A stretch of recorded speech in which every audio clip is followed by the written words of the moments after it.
Dan hari ini kita mau siapkan hati kita untuk beribadah kepada Tuhan. Semuanya duduk rapi, pakai baju yang sopan karena kita akan menghadap Tuhan. Semuanya lipat tangan, tutup mata, kita berdoa ya. Bapa kami yang di surga, kami bersyukur karena hari ini Tuhan memberikan kami kembali waktu yang indah untuk bersekutu dengan Bapa. Kami berdoa Tuhan memberkati kami semua anak-anak-Mu yang boleh beribadah hari ini. Tuhan pimpin kami supaya kami bisa memuji Tuhan dari hati kami, menyembah Tuhan dengan sepenuh hati, menyenangkan hati-Mu ya Bapa. Terima kasih Bapa, kami percaya bahwa hari ini Tuhan akan berbicara kepada setiap kami anak-anak-Mu dan kami mau menyenangkan-Mu setiap hari. Dalam nama Tuhan Yesus kami bersyukur. Haleluya. Amin. Nah, adik-adik pernah dapat hadiah? Pernah nggak dapat hadiah?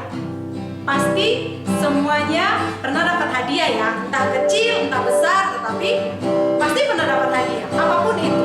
Tetapi hadiah terbesar yang kita terima adalah Yesus memberikan dirinya. Yuk, kakak undang semuanya untuk bangkit berdiri. Kita memuji Tuhan. Hadiah terbesar tadi. Ikutin Kak Herlina. Hadiah terbesar telah kuterima. Yesus beri dirinya. Agar ku yang mati karena dosa, hidup selama-lamanya. Sekali lagi. Hadiah terbesar telah kuterima. Hadiah terbesar telah kuterima. Yesus beri dirinya. Agar ku yang mati karena dosa, hidup selama-lamanya. Satu untuk semua, Yesus bagi kita. Hidupku kini bukan lagi buat diriku sendiri. Satu untuk semua, Injil bagi semua bangsa. Kabarkanlah Tuhan Yesus sampai ujung bumi.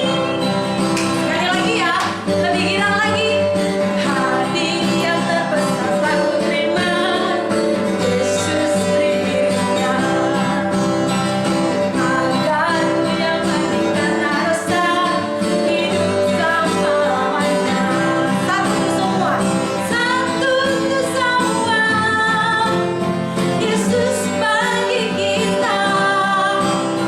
Hidupku kini bukan lagi buat diriku sendiri. Satu untuk semua, Injil bagi semua bangsa. Kabarkanlah Tuhan Yesus sampai ujung bumi. Sekali lagi, satu untuk semua. Satu untuk semua, Yesus bagi kita. Hidupku kini bukan lagi buat diriku sendiri. Satu untuk semua, Injil bagi semua bangsa. Kabarkanlah Tuhan Yesus sampai ujung bumi. Sampai ujung bumi. Sampai ujung bumi. Yeay. Anak-anak Tuhan harus jadi saksi dimanapun berada. Sekarang adik-adik silakan duduk. Kita akan menyembah Tuhan. Kita akan memuji Tuhan lebih lagi. Karena alangkah besar kasih Tuhan dalam kehidupan kita. Semuanya dalam sikap berdoa, kita memuji Tuhan.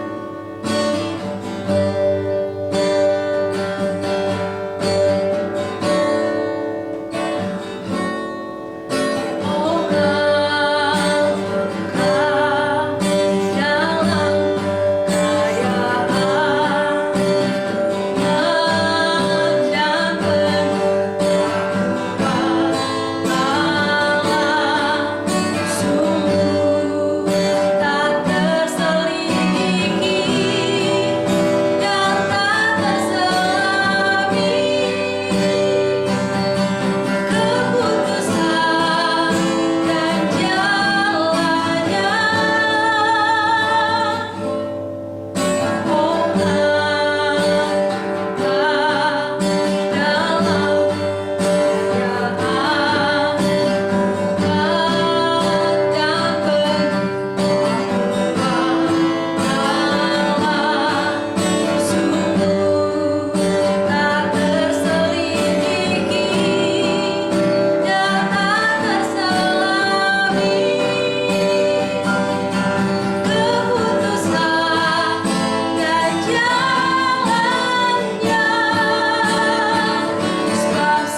pimpin kami supaya kami bisa duduk diam, mendengarkan firman Tuhan yang akan kami lakukan dalam hidup kami.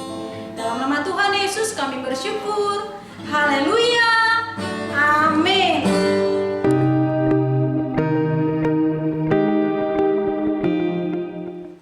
Salam adik-adik, hari ini kita akan mendengarkan firman Tuhan. Adik-adik siap untuk mendengarkan firman Tuhan? Nah, hari ini firman Tuhan terdapat dalam kitab Efesus pasal 6 ayat 5 sampai ayat 8. Kemudian Ibrani pasal 10 ayat 36. Dan Yakobus pasal 1 ayat 3 sampai 4. Nah, hari ini kakak akan membaca di dalam Ibrani 10 ayat 36. Nanti adik-adik yang lain, nanti adik-adik baca di rumah ya. Nah, Ibrani 10 ayat 36 bunyinya seperti ini. Sebab kamu memerlukan ketekunan, supaya sesudah kamu melakukan kehendak Allah, kamu memperoleh apa yang dijanjikan itu. Amin adik-adik? Amin. Nah, dan tema kita hari ini adalah fokus. Adik-adik tahu apa arti fokus? Fokus itu artinya konsentrasi. Apa adik-adik? Konsentrasi. Nah, adik-adik yang kakak kasih dalam kasih kita Tuhan Yesus Kristus, kakak akan memberikan contoh pada adik-adik fokus itu artinya apa. Contohnya pada waktu adik-adik sekolah. Nah, saat adik-adik sekolah, di sana adik-adik mendapatkan pembelajaran dari seorang guru. Nah, kalau adik-adik belajar, adik harus mempunyai fokus, konsentrasi. Karena kalau adik-adik belajar, fokus dan konsentrasi, maka adik-adik akan mengerti apa yang dikatakan ibu guru. Nah, begitu juga kalau nanti adik-adik pingin lulus ujian, nah, atau pingin naik kelas, nah, adik-adik harus mempunyai pikiran yang fokus kepada satu tujuan. Nah, agar supaya apa? Adik-adik bisa mendapatkan nilai yang bagus. Tapi kalau adik-adik tidak fokus, maka adik-adik tidak akan mendapatkan nilai yang baik adik-adik. Nah, adik-adik yang kakak kasih dalam kasih kita Tuhan Yesus Kristus, Tuhan memberikan setiap manusia kelebihan. Dan kelebihan ini tidak sama adik-adik, ada yang berbeda-beda. Nah, kakak akan mencontohkan tokoh Alkitab namanya Bapak Petrus. Bapak Petrus ini diberikan Tuhan kelebihan, yaitu Bapak Petrus bisa menangkap ikan. Nah, adik-adik menangkap ikan mungkin bagi adik-adik gampang. Tidak, adik-adik menangkap ikan itu sangat sulit, apalagi kalau ikannya banyak. Nah, jalannya harus kuat adik-adik. Kalau tidak kuat, jalannya akan robek. Nah, karena Petrus ini diberikan Tuhan kelebihan, maka Petrus bisa adik-adik menangkap ikan.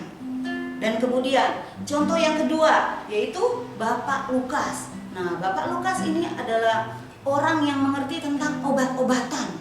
Nah, kalau sekarang itu disebut dokter. Nah, kalau dokter itu adalah yang bisa menyembuhkan orang yang sakit. Coba kalau dokter itu tidak tahu obat-obatan, bisa nggak dia menyembuhkan orang yang sakit?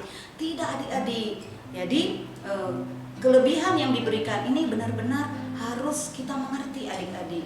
Dan pasti semua adik-adik diberikan Tuhan kelebihan ya. Pasti ya diberikan. Dan kemudian ada contoh satu lagi Alkitab, tokoh Alkitab, yaitu Bapak Daud. Nah, Bapak Daud mempunyai kelebihan dalam bermain musik. Nah, bisa nggak Bapak Daud ini bermain musik secara tiba-tiba? Langsung bisa. Main gitar langsung bisa. Tidak mungkin adik-adik, apalagi main musik. Kan harus tahu kunci-kuncinya. Ada kunci A, kunci C, kunci G. Nah, kalau adik-adik tidak tahu kunci, maka adik-adik tidak akan bisa bermain musik. Jadi harus banyak belajar. Nah, kakak mau bertanya kepada adik-adik semua, apakah adik-adik punya kelebihan? Nah, kalau ada, adik-adik merasakan, aku bisa bernyanyi. Nah, adik-adik kembangkan kelebihan yang ada di dalam diri adik-adik itu. Jangan diam saja. Nah, kalau adik-adik diam, maka talenta yang ada pada adik-adik atau kelebihan yang ada di dalam diri adik-adik itu tidak akan berkembang dengan baik adik-adik. Nah, adik-adik yang kakak kasih dalam kasih kita Tuhan Yesus Kristus, untuk menjadi ahli di dalam profesi kita masing-masing atau kelebihan kita masing-masing. Nah, adik-adik perlu apa? Perlu sekolah adik-adik. Kalau adik-adik tidak sekolah, bisa nggak adik-adik contohnya menjadi dokter? Nggak bisa adik-adik. Emang bisa kakak menyembuhkan orang sedangkan kakak sendiri tidak tahu obat-obatan? Aduh, bahaya adik-adik. Maaf, nanti bisa mati orang tersebut karena kita tidak tahu obat-obatan. Jangan sembarangan ngasih obat. Nah, untuk itu seorang dokter itu perlu kuliah adik-adik. Untuk menjadi seorang dokter perlu kuliah. Karena kalau tidak, kita tidak akan mengerti tentang obat-obatan. Itu juga adik-adik ya. Nah, kalau adik-adik mau pingin menjadi seorang dokter, adik-adik harus benar-benar belajar. Adik-adik harus fokus, konsentrasi untuk adik-adik mendapatkan hasil yang benar-benar sesuai dengan keinginan adik-adik. Nah, adik-adik yang kakak kasihi, jangan lupa belajar itu tidak istilahnya kita belajar main-main saja gitu. Jangan seperti itu ya. Nah, kalau kita belajar itu harus punya kesungguhan hati kita. Karena apa? Kalau kita memiliki kesungguhan di dalam belajar, fokus, konsentrasi, maka adik-adik akan berhasil dalam segala sesuatu. Atau contohnya mencapai tujuan. Tujuannya contohnya menjadi dokter. Itu akan tercapai. Nah, adik-adik kakak minta untuk benar-benar belajar mengerti kelebihan adik-adik apa itu yang harus adik-adik kembangkan. Karena ini akan menjadi cita-cita adik-adik. Ya? Nah, oke adik-adik, hari ini juga kalau kelebihan itu kita sudah miliki adik-adik, itu tidak segampang yang kita pikirkan. Karena suatu keberhasilan jika kita tidak mengerti keberhasilan itu seperti apa, kita tidak akan berhasil adik-adik. Nah, untuk mencapai suatu keberhasilan, nah adik-adik harus benar-benar fokus adik-adik. Jangan sampai tidak fokus. Kalau adik-adik tidak fokus, maka itu tidak akan berhasil. Nah, adik-adik, hari ini kakak akan memberikan satu contoh tokoh Alkitab yang namanya Yusuf. Yusuf ini adalah seorang pemimpin di Mesir. Tetapi sebelum menjadi pemimpin, Yusuf ini mengalami beberapa cobaan adik-adik. Nah, cobaan yang pertama yaitu di mana dia dijual oleh saudara-saudaranya adik-adik. Nah, apa yang terjadi? Apakah Yusuf sakit hati adik-adik? Yusuf tidak sakit hati waktu dia dijual oleh saudara-saudaranya, tetapi dia menyayangi saudara-saudaranya sehingga Yusuf berhasil menjadi seorang pemimpin di Mesir adik-adik. Nah, itu merupakan suatu contoh yang harus kita tiru, yang harus kita ikuti adik-adik. Karena apa? Tidak ada dendam di hati Yusuf. Yusuf konsentrasi, Yusuf fokus, sehingga Yusuf berhasil dalam segala hal. Adik-adik yang kakak kasih dalam kasih kita Tuhan Yesus Kristus, kalau kita mempunyai kelebihan, kalau kita mempunyai potensi untuk kita benar-benar mempunyai kelebihan di dalam bernyanyi, maka kita harus kembangkan itu adik-adik. Kita tidak boleh diam saja. Kita harus terus mengasah, belajar sehingga kelebihan yang kita miliki itu menjadi cita-cita adik-adik. Nah, adik-adik yang kakak kasih dalam kasih Tuhan Yesus Kristus, hari ini juga kakak akan mencontohkan contoh teladan yang luar biasa, yaitu Tuhan Yesus. Nah, adik-adik, pada saat Tuhan Yesus disalibkan di Golgota, sebelum Tuhan Yesus disalibkan, di situ Tuhan Yesus jatuh adik-adik waktu mengangkat salib. Nah, sebanyak 3 kali dia jatuh. Dan apa yang terjadi adik-adik? Apakah Tuhan Yesus meninggalkan salib itu? Tidak adik-adik.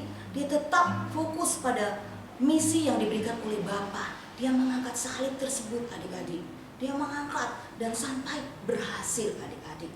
Sampai berhasil Tuhan Yesus mati di kayu salib. Yang tujuannya adalah untuk menyelamatkan umat manusia. Nah, adik-adik yang kakak kasihi dalam kasih kita Tuhan Yesus Kristus, mari kakak mengajak kita semua untuk mengikuti contoh teladan daripada Tuhan Yesus. Tak pernah lelah, tidak pernah ada keluh kesah, tetapi terus berjuang, terus melakukan apa yang diinginkan oleh Bapa. Begitu juga kita adik-adik, kalau kita mempunyai kelebihan, kita harus maksimalkan semua kelebihan kita itu dengan cara apa? Dengan cara belajar sungguh-sungguh. Dengan cara apa lagi adik-adik? Dengan cara kita fokus pada satu tujuan kita adik-adik, untuk menjadi orang-orang yang berkenan di hadapan Tuhan. Amin adik-adik? Amin. Baik, hari ini kita sudahi firman Tuhan. Kakak akan memberikan ayat hafalan kita yang terdapat dalam Kolose 3 ayat 23. Kita akan membaca bersama-sama ya. Apapun juga yang kamu perbuat, perbuatlah dengan segenap hatimu, seperti untuk Tuhan dan bukan untuk manusia. Jadi adik-adik, apapun yang juga yang kita perbuat, yang adik-adik perbuat, perbuatlah dengan segenap hati. Jangan ada yang marah-marah, jangan ada yang sakit hati, tetapi perbuatlah itu untuk Tuhan, bukan untuk manusia. Amin adik-adik. Amin. Nah, hari ini kita akan menyembah Tuhan, kita akan menaikkan pujian, Kaulah Tuhanku.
Terima kasih ya Tuhan, semuanya kami serahkan di dalam tangan-Mu.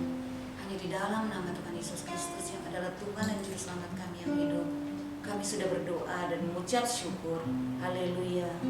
Amin.